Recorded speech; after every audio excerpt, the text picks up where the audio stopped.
DNA Part 4. What? I'm not 100% Korean? Last time we talked about DNA 23andMe. I was not 100% Korean. That result was I was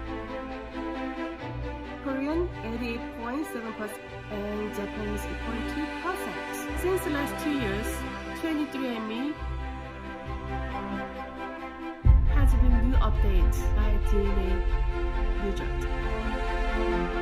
Here's my new result. I am 95.0% Korean, 3.7%